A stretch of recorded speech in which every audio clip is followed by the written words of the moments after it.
આજના વિડીયોમાં આપણે વિદ્યાર્થી મિત્રો ધોરણ 7 વિષય ગણિત એમાં સ્વાધ્યાય 12.1નો આજે આપણે અહીંયા અભ્યાસ કરવાના છે।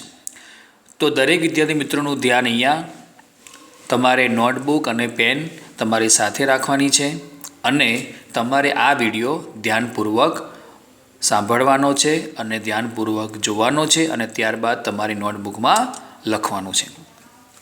તો પ્રશ્ન પહેલો જ વિદ્યાર્થી મિત્રો, નીચે આપેલી બાબતોમાં ચલ, અચલ અને ગાણિતિક પ્રક્રિયાઓનો ઉપયોગ કરી બીજગણિતીય પદાવલીઓ બનાવો। નીચે આપેલી બાબતોમાં ચલ, અચલ અને ગાણિતિક પ્રક્રિયાઓનો ઉપયોગ કરી બીજગણિતીય પદાવલીઓ બનાવો। તો આપણે અહીંયા બીજગણિતીય પદાવલીઓ બનાવવાની છે। આપણને અહીંયા ગાણિતિક સ્વરૂપમાં લખેલું આપ્યું છે, આપણે એને સંકેતમાં લખવાનું છે। આને કહેવાય ગાણિતિક સ્વરૂપ। શું કહેવાય? ગાણિતિક સ્વરૂપમાં, જેને આપણે કહીએ છીએ અભિવ્યક્તિ। તો ગાણિતિક સ્વરૂપમાંથી આપણે સાંકેતિક સ્વરૂપમાં એને લખવાનું છે, બરાબર છે। તો આપણે અહીંયા પદાવલીઓ બનાવવાની છે। તો પહેલું છે વાયમાંથી ઝેડ બાદ કરો। વાયમાંથી, જ્યારે પણ શબ્દ માંથી આવે, શબ્દ મારો ખાસ વિદ્યાર્થી મિત્રો ધ્યાનપૂર્વક સાંભળજો। જ્યારે પણ શબ્દ માંથી આવે એટલે કોઈ પણ સંખ્યા આપી હોય કે ચલ આપી હોય તમારે પહેલાં લખવાનું છે। જ્યારે તમે આવું સાંકેતિક સ્વરૂપમાં લખો છો ત્યારે તમારે એટલું યાદ રાખવાનું વિદ્યાર્થી મિત્રો કે જ્યારે પણ શબ્દ માંથી આવે અને માંથી પહેલાં કોઈ પણ ચલ હોય કે સંખ્યા હોય એ પહેલાં આવે તો પહેલાં શું આવશે? વાય આવશે। કે વાયમાંથી એટલે વાય ઓછા ઝેડ, વાયમાંથી ઝેડ બાદ કરતા એટલે વાય ઓછા ઝેડ, બાદ એટલે ઓછા, તો વાય ઓછા ઝેડ। નંબર 2, એક્સ અને વાયના સરવાળાના અડધા। અડધા એટલે શું કહેવાય? અડધા એટલે 1/2। તો તમારે પહેલાં અડધા લખી નાખવાના। અડધા એટલે 1/2 અને એક્સ અને વાયનો સરવાળો તો એક્સ વત્તા વાય થાય। તમારે નાના કૌંસની અંદર લખવાનું એક્સ વત્તા વાય। ફરીથી અડધા એટલે 1/2 લખવાનું, પછી નાના કૌંસની અંદર એક્સ વત્તા વાય। નંબર 3, એક્સ સંખ્યા ઝેડનો તે જ સંખ્યા સાથેનો ગુણાકાર। સંખ્યા ઝેડનો તે જ સંખ્યા સાથેનો ગુણાકાર। સંખ્યા ઝેડ, તો આપણને ઝેડ આપી છે તો એની સંખ્યા સાથેનો આપણે ગુણાકાર કરીએ તો ઝેડનો વર્ગ થાય, અથવા તમે આ પ્રમાણે પણ લખી શકો છો ઝેડ ગુણ્યા ઝેડ। તમે આ પ્રમાણે પણ લખી શકો છો। પરીક્ષામાં તમે ઝેડનો વર્ગ લખશો તોય પણ સાચું પડશે, અથવા ઝેડ ગુણ્યા ઝેડ લખશો તો પણ સાચું પડશે। નંબર 4, પી અને ક્યુના ગુણાકારનો ચતુર્થાંશ ભાગ। પી અને ક્યુના ગુણાકારનો ચતુર્થાંશ ભાગ। તો ચતુર્થાંશ એટલે યાદ રાખવાનું આપણે 1/4 આપણે શીખ્યા હતા ધોરણ 3 या 4માં આપણે આવું શીખ્યા હતા કે 1/2 ને શું કહેવાય? 1/3 કહેવાય। 1/3 ને શું કહેવાય? 1/3 કહેવાય। અને 1/4 ને શું કહેવાય? ચતુર્થાંશ કહેવાય। તો અહીંયા 1/4 અને પી ક્યુ ગુણાકાર, બંને વચ્ચે ગુણાકાર, શોર્ટમાં તમે પી ક્યુ પણ લખી શકો છો, અથવા તમારે લખવું હોય 1/4 પી ગુણ્યા ક્યુ પણ તમે લખી શકો છો। નંબર 5, એક્સ અને વાય બંને સંખ્યાનો વર્ગ અને તેમનો સરવાળો। તો શબ્દ આપણને આપ્યો છે અહીંયા વર્ગ। વર્ગ એટલે હંમેશા 2 ઘાત યાદ રાખવાની। જ્યારે પણ શબ્દ વર્ગ આવે એટલે 2 ઘાત તમારે યાદ રાખવાની છે। શબ્દ શું આવે? વર્ગ આવે, તમારે 2 ઘાત યાદ રાખવાની છે। તો એક્સનો વર્ગ થશે અને વત્તા સરવાળા છે, નિશાની કઈ આવશે? વત્તાની, વત્તા વાયનો વર્ગ। એક્સ જો આપણને શું કહે છે?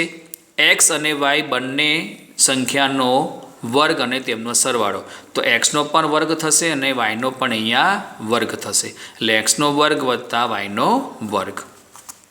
વર્ગ એટલે તમારે યાદ રાખવાના કે 2, જ્યારે પણ શબ્દ શું આવે? વર્ગ આવે, તમારે 2 યાદ રાખવાના। નંબર 6, એમ અને એન સંખ્યાના ગુણાકારના 3 ગણામાં 5 ઉમેરતા। 5 ઉમેરતા એટલે પહેલાં 5 લખવાના। 5 વત્તા 3mn ગુણાકાર છે। એમ અને એન સંખ્યાના ગુણાકારના 3 ગણા। ગણા એટલે ગુણાકાર, જ્યારે પણ શબ્દ શું આવે? ગણા એટલે ગુણાકાર, ગુણાકાર। તો 5 વત્તા 3mn શું આવશે જવાબમાં? અહીંયા 5 વત્તા 3mn। 7, વાય અને ઝેડના ગુણાકારને 10માંથી બાદ કરતા શબ્દ ફરીમાંથી આવે એટલે પહેલાં સંખ્યા લખવાની. કોઈ પણ ચલ હોય કે સંખ્યા હોય અને એની આગળ આપણને એની પહેલાં શબ્દ આપણને માંથી આપ્યો હોય તો તમારે અહીંયા પહેલાં સંખ્યા કે ચલ લખવાનું. તો અહીંયા સંખ્યા 10 છે તો 10 આવશે. 10 ઓછા વાય ઝેડ બંનેનો ગુણાકાર, વાય અને ઝેડના ગુણાકાર એટલે વાય ઝેડ, 10 ઓછા વાય ઝેડ. નંબર 8, એ અને બીના ગુણાકારમાંથી તેમનો સરવાળો બાદ કરતા, માંથી ફરી આવ્યું તો એ અને બીના ગુણાકારમાંથી એટલે એ બી બંને થઈ જાય, બંને ભેગા કરવાના. ગુણાકાર જ્યારે પણ શબ્દ એટલે બંને ચલ ભેગા થાય એટલે એ બી ઓછા, બાદ એટલે ઓછા અને સરવાળો કે આપણને કીધો છે તો એ વત્તા બી. એ બીનો ગુણાકાર તો એ બીનો આપણે ગુણાકાર કર્યો, એ બી થયા, નિશાની છે ઓછાની, બાદ એટલે ઓછા અને સરવાળો એટલે એ વત્તા બી. ફરીથી એ અને બીના ગુણાકારમાંથી તેમનો સરવાળો બાદ કરતા, તો પહેલાં ગુણાકાર કરીએ તો એ ગુણ્યા બી એટલે એ બી થશે, ઓછા બાદ એટલે ઓછા અને સરવાળો એટલે એ વત્તા બી થશે. તેમનો એટલે એની સંખ્યાનો, એની જ ચલનો. તમને શબ્દ તેમનો આપ્યો છે એટલે જે તમને બે ચલ આપ્યા છે એ અને બી, તો એનો પણ સરવાળો અને એનો પણ ગુણાકાર કરવાનો. તો પહેલાં ગુણાકાર કરવાનો છે એ બી ઓછા એ વત્તા બી. તો દરેક વિદ્યાર્થી મિત્રોને 1 થી 8 જે આપણને પદાવલીઓ બનાવવાની હતી એ તમને ખબર પડી ગઈ હશે. હવે આપણે પ્રશ્ન 2 જે વિદ્યાર્થી મિત્રો એમાં નંબર 2, પ્રશ્ન 2માં નંબર 2, પદાવલીમાંથી પદ અને અવયવ ઓળખી કાઢો. પ્રશ્ન 2માં નંબર 2 એમાં લખ્યું હશે પદાવલીમાંથી પદ અને અવયવ ઓળખી કાઢો. તો આ બધી આપણને જે પદાવલી આપી છે એમાંથી પદ અને આપણે અવયવ ઓળખી કાઢવાના છે. તો પદાવલી શું? તમને જે પણ 1 થી 8 તમને જે પણ પદાવલીઓ આપી છે, સંખ્યા આપી છે આપણી ભાષામાં કહીએ તો એને શું કહેવાય? પદાવલી કહેવાય. તો 1 થી 8 મુદ્દા છે એને શું કહેવાય? જે પદાવલી એને શું કહેવાય? પદાવલી કહેવાય. તમારે બેઠા 1 થી 8 મુદ્દા અહીંયા લખી નાખવાના છે, એના એ જ પદાવલી એને જ કહેવાય. તો -4x + 5 એ શું છે? પદાવલી છે. તો જ્યારે પણ તમને પદાવલી પૂછે, તમને જે પણ 1 થી 8 મુદ્દા કે 1 થી 8 રકમ જે તમને આપ્યું હોય, જે સંખ્યા આપી હોય એને શું કહેવાય? પદાવલી કહેવાય. તો અહીંયા નંબર 1માં આવશે -4x + 5, એને તમારે બેઠા લખવાના છે. નંબર 2માં જે તમને પદાવલી આપી છે બેઠી જ પદાવલીમાં લખવાના, બધી પદાવલી કહેવાય. 1 થી 8 શું કહેવાય? 1 થી 8 ને આપણે શું કહેશું? પદાવલી કહેશું. તો નંબર 2માં લખશું આપણે -4x + 5y, આ પદાવલી કહેવાય. બેઠું એનું લખવાનું તમારે 5y + 3y². ચોથામાં xy + 2x² y². નંબર 5માં pq + q. નંબર 6માં 1.2 ab ઓછા 2.4b વત્તા 3.6a. આ બધી શું લખીએ છીએ આપણે? પદાવલી લખીએ છીએ. જે આપણને 1 થી 8 આપીને શું કહેવાય? પદાવલી કહેવાય. તમે બેઠી તમારે એની જ લખવાની છે. નંબર 7માં 3x/4 વત્તા 1/4, 0.1 p² વત્તા 0.2 q². પદો કોને કહેવાય? આપણને જે પદાવલી આપી છે એમાંથી આપણે પદો શોધી લખવાના છે. તો -4x શું કહેવાય? પદ કહેવાય. અને 5 શું કહેવાય? પદ કહેવાય. કે તમને પદાવલીમાં કોઈ પણ 2 પદ આપ્યા હોય, 3 પદ આપ્યા હોય, શું કહેવાય? પદો કહેવાય. તો 4x શું છે? પદ છે. અને 5 શું છે? પદ છે. તો પહેલી પદાવલીમાં કેટલા પદ છે? 2 પદો આપેલા છે. તો કયા છે? તો -4x અલ્પવિરામ કરીને તમે લખી શકો છો અહીંયા 5. બસ એની જ તમારે સંખ્યા લખવાની છે, પણ નિશાની કરવાની નથી. નિશાની વધતાની કરવાની નથી. બાદ બાકી નિશાની તમારે ફરજિયાત લખવાની, પણ સરવાળાની કોઈ તમારે નિશાની મૂકવાની નથી. તમારે માત્ર બાદ બાકીની નિશાની મૂકવાની છે, વત્તાની તમારે નિશાની મૂકવાની નથી, કેમ કે ધન પૂર્ણાંક જ કહેવાય. નંબર 2માં પદ કયો છે? તો -4x + 5y શું છે? પદો છે. તો -4x અલ્પવિરામ 5y. પછી 5y + 3y², એમાં પદ કયું આવશે? બેઠું લખી નાખીએ એનું એ જ 3y². પછી એમાં બેઠું લખી નાખીએ આપણે xy અલ્પવિરામ 2x² y². પછી અહીંયા નંબર 5માં PQ અલ્પવિરામ Q આ શું છે પદો છે. પછી 1.2 AB અલ્પવિરામ માઇનસ લખવાનું ફરજિયાત દિશાને માઇનસથી ખાસ કરવાની 2.4 B અને અલ્પવિરામ 3.6 A. પછી નંબર 7માં 3x/4 અલ્પવિરામ 1/4 અને અહીંયા જોઈએ આપણે 0.1 P² અલ્પવિરામ 0.2 Q². તો તમને જે પદાવલી આપી છે તમારે બેઠી એની જ લખવાની છે, પણ ફક્ત વચ્ચે તમારે અલ્પવિરામ મૂકવાનું છે. બરાબર છે. નિશાની બાદ બાકીની ખાસ તમારે અહીંયા બતાવવાની. હવે આપણે અવયવો જોઈએ તો -4x અને 5 આ એના અવયવ છે. બસ આવું લખવાનું છે. અવયવમાં -4x અને 5 એના શું છે અવયવ, પદાવલીના અવયવો છે. -4x અને 5y આ શું છે એના અવયવો છે. પછી 5y અને 3y² એ શું છે એના અવયવો છે. xy અને 2x² y² આ શું છે એના અવયવો છે. બરાબર. તમે અલગ રીતે પણ લખી શકો છો. તમે જો આમ પણ લખી શકો લખવું હોય તમારે, અથવા તમે લખવું હોય તો -4 × x અને 5 તમે પણ આ પ્રમાણે તમે લખી શકો છો. બરાબર છે. તમે ફરી એકવાર તમને એક્ઝામ્પલ આપી દઉં છું કે તમે આ પ્રમાણે પણ લખી શકો છો લખવું હોય તો, અથવા કંઈ લખું છું અહીંયા સાઈડમાં, અથવા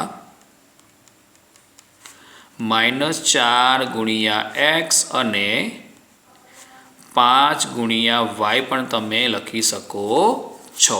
ફરીથી અથવા કરી લખું, તમે આ પણ લખી શકો છો -4 × x અને 5 × y પણ તમે લખી શકો છો. PQ અને Q. પછી 1.2 AB પછી લખવાનું અલ્પવિરામ કરીને -2.4 B અને 3.6 A એના શું છે અવયવો છે. પછી અહીંયા લખશું 3x/4 અને 1/4 એના શું છે અવયવો છે. 0.1 P² અને 0.2 Q² એ શું છે એના અવયવો છે. તો તમારે આ પ્રમાણે અહીંયા લખવાનું છે. તમારે પરીક્ષામાં તમને પૂછે કે પદાવલીમાંથી પદ અને અવયવ ઓળખી કાઢો, તો તમારે પહેલાં 3 ખાના બનાવવાના છે: પદાવલી, પદો અને અવયવો. તો પદાવલી કોને કહેવાય? 1 થી 8 તમને જે પણ આપ્યું છે એ બેઠી શું કહેવાય? પદાવલી કહેવાય. પછી પદો તમારે એમાંથી પદો શોધીને લખવાના છે, એના જ લખવાના છે, અને અવયવ પણ તમારે એનું જ લખવાનું છે. પણ પદોમાં વચ્ચે શું મૂકવાનું છે? અલ્પવિરામ. અને અવયવોમાં વચ્ચે આપણે શબ્દ અને આવો જોઈએ. હવે પાઠ્યપુસ્તકમાં પેજ નંબર 238માં પ્રયત્ન કરો એવું ચોપડીમાં તમારે ઉલ્લેખ આપ્યો હશે. તો એમાં સરવાળા અને બાદબાકીના દાખલા તમારે પરીક્ષામાં પૂછાશે. તેમાં નંબર 1 જોઈએ. m - n અલ્પવિરામ m + n. m - n અલ્પવિરામ m + n. તો નિશાની ખાસ અહીંયા બરાબરની કરવાની છે. પહેલું પદ કયું છે? એને પદ પણ કહેવાય અથવા ચલ પણ કહેવાય. પહેલો ચલ કયો છે અથવા પહેલું પદ કયું છે? તો m. તો તમને બીજો m ક્યાં દેખાય છે? બસ તમારે સજાતીય પદોને અહીંયા ભેગા કરવાના છે. જ્યારે પણ મેં તમને વ્યાખ્યા લખાઈ હતી સજાતીય પદોની, તો મેં તમને શીખવાડ્યું હતું કે જ્યારે પણ આપણે સરવાળા, ગુણાકાર કે બાદબાકીના દાખલા ગણીશું ત્યારે આપણે સજાતીય પદોને ભેગા કરીશું. તો તમને બીજું તમને m વાળું પદ ક્યાં દેખાય છે? તો શેમાં છે? અલ્પવિરામ એટલે વત્તા કરવાનો. +m - n +n. બસ તમારે સજાતીય પદોને ખાલી ભેગા કરવાના છે. પહેલું પદ કયું છે? m વાળું. તો બીજું m વાળું પદ ક્યાં છે? યાની ચલ ક્યાં છે? બીજું m વાળું ચલ ક્યાં છે? તો અહીંયા શું બોલાય તમે યાદ રાખો કે પહેલું પદ m છે, તો બીજું m વાળું પદ ક્યાં છે? તો અહીંયા પ્લસમાં છે. અલ્પવિરામ એટલે વત્તા કરવાના. બરાબર છે? +m - n +n. આની કિંમત 1 થાય. મેં તમને શીખવાડ્યું કે જ્યારે પણ એથી ઝેડ સુધીના કોઈ પણ મૂળાક્ષરની કિંમત બરાબર 1 જ થાય. બરાબર, તમારે આટલું યાદ રાખવાનું છે. તો m વત્તા m એટલે 1 ને 1 2 એટલે 2m. પછી માઇનસ પ્લસ માઇનસ, એકમાંથી એક બાદ કરો, આની કિંમત પણ 1 થશે, આની કિંમત પણ 1 થશે. એકમાંથી એક બાદ કરો એટલે 0, પણ 0 એ બતાવવાનું નહીં. જવાબ બંને અહીંયા ચાકો મારી દેવાનો. જ્યારે પણ બંને સરખા હોય પણ નિશાની જોવાની, એકમાં માઇનસ હોય એકમાં પ્લસ હોય તો બંને 0 થઈ જાય. તમારે એટલું યાદ રાખવાનું કે એક નિશાની માઇનસમાં હોય, એક નિશાની પ્લસમાં હોય અને બંને ચલ સરખા હોય તો જવાબ શું આવે? 0. ફરી એકવાર રિપીટ કરું વિદ્યાર્થી મિત્રો, ધ્યાન આપજો મારું જે કહું છું એ. એક માઇનસમાં હોય અને એક પ્લસમાં, બંને નિશાનીઓ સાંભળજો, માઇનસમાં હોય અને પ્લસમાં હોય અને બંને ચલ સરખા હોય તો જવાબ શું આવે? એનો 0 આવે. બરાબર છે. ફરી એકવાર રિપીટ કરું છું વિદ્યાર્થી મિત્રો કે એક નિશાની માઇનસની હોય, એક નિશાની પ્લસની હોય, બંને ચલ સરખા હોય તો જવાબ શું આવે? એનો 0 આવે. તો જવાબ આપણે શું આવે અહીંયા? 2m. નંબર 2 જોઈએ. mn વત્તા 5 ઓછા 2 અલ્પવિરામ mn વત્તા 3. તો પહેલું પદ કયું છે? mn. તો તમને બીજું mn ક્યાં દેખાય છે? અલ્પવિરામ છે એટલે વત્તા mn. પછી વત્તા 5 ઓછા 2 વત્તા 3. આ કયા પદ કહેવાય? આને અચળ પદ કહેવાય. શું કહેવાય? અચળ પદ, કે જેમાં કોઈ ચલ જ નથી. ના કેવા કહેવાય છે? ચલવાળા પદ. ચલ છે ને એ બંને mn અને mn શું કહેવાય? ચલ કહેવાય. અને 5 2 3 શું છે? અચળ પદ છે. આની કિંમત પણ 1 થશે. બંને ભલે ભેગા આપ્યા હોય, આની કિંમત 1, આની કિંમત 1, 1 ને 1 2 એટલે 2mn. પછી જોવાનું પ્લસ છે ને માઇનસ છે, તો પ્લસ માઇનસ માઇનસ, 5માંથી 2 જાય તો કેટલા રહેશે? તો સાઈડમાં તમારે લખવાનું અહીંયા 3, તો નીચે લખી નાખું છું વત્તા 3 નીચે ઉતારવાના તમારે. મેં શું કર્યું? આની બાદબાકી કરી છે. પ્લસ માઇનસ માઇનસ, 5માંથી 2 જાય તો કેટલા રહેશે? 3. શેમાં આવશે? વત્તા, કારણ કે પ્લસ મોટા, જવાબ પ્લસમાં આવે. 3 નીચેના 3 ઉતાર્યા, જે અહીંયા 3 હતા એ મેં નીચે લખ્યા. 2mn અને 3 ને 3 વત્તા 6, 2mn વત્તા 6. નંબર 3 જોઈએ વિદ્યાર્થી મિત્રો. કૌંસમાં m ઓછા n નાનો કૌંસ પૂરો માંથી m વત્તા n બાદ કરો. માંથી એટલે આપણી સાથે કંઈ મૂકવાની છે? અહીંયા બાદ બાકીની મૂકવાની છે. જ્યારે પણ તમે બાદ બાકીનો દાખલો ગણો છો એમાં શબ્દ માંથી આવે તો તમારે નિશાની કઈ મૂકવાની છે? અહીંયા બાદ બાકીની નિશાની મૂકવાની છે. તો લખશું અહીંયા m ઓછા n, પછી ઓછા કરવાના છે, નાનો કૌંસ કરવાનો છે, ફરી નાના કૌંસની અંદર m વત્તા n કરવાનો છે. પહેલું પદ કયું છે? m વાળું. તો બીજું m વાળું પદ ક્યાં છે? તો કે અહીંયા. પણ હું જે શબ્દ બોલું છું તમે ખાસ હવે ધ્યાન આપજો કે જ્યારે પણ તમને આગળ નિશાની કોઈ પણ નાનો કૌંસ હોય એની આગળ તમને નિશાની બાદ બાકીની આપી હોય તો કૌંસની બધી જ નિશાની ચેન્જ કરવી.